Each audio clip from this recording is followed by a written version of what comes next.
তামিম আদনানি এর ভিডিও দেখা যাবে কি? মোহাম্মদ ফাহিম প্রশ্ন করেছেন।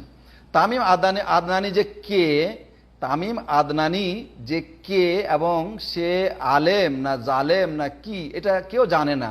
তার শিক্ষাগত যোগ্যতা কি, সে কোথায় লেখাপড়া করেছে, কার কাছে পড়েছে, এবং কিভাবে সে এলেম চর্চা করেছে, তার কোনো কিছু জানা নাই। তো মজহুল ব্যক্তি, যার সম্পর্কে কেউ সঠিক তথ্য জানে না এবং যার সম্পর্কে আলেম ওলামাও কোনো জ্ঞান রাখে না, যাকে আলেম ওলামারা চিনে না, তার কাছ থেকে তার বক্তব্য আপনি কি করে শুনবেন বা তার কাছ থেকে আপনি কিভাবে এলেম নেবেন?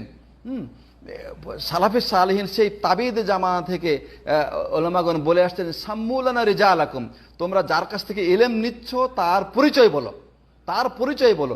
এজন্যে দেখবেন যে যারা হাদিস বয়ান করেছেন, শুধু একজন মানুষ হাদিস বয়ান করেছে, এই হাদিসটা নিয়েই কিন্তু ওনার কাছে একটা হাদিস আছে, এটা দেখেই কিন্তু ওলামারা তার পিছিয়ে দৌড় দেন নাই, ছাত্ররা তার পিছিয়ে দৌড় দেন নাই।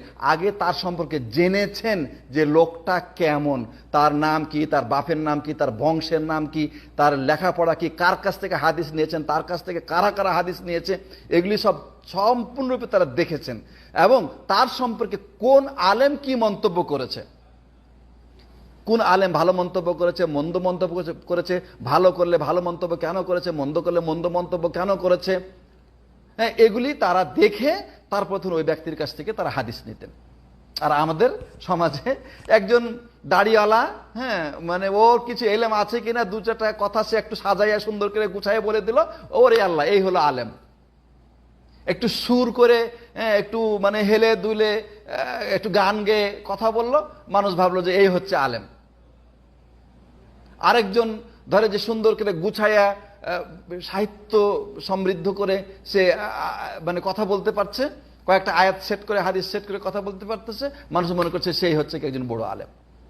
না, আলেমদের কাছে সুপরিচিত হবে। যে আলেমের আপনি এলেম নিবেন, যে আলেমের কাছ থেকে আপনি এলেম নিবেন, সেই আলেমদের কাছে সুপরিচিত হতে হবে, আলেমদের দ্বারা সার্টিফাইড হতে হবে।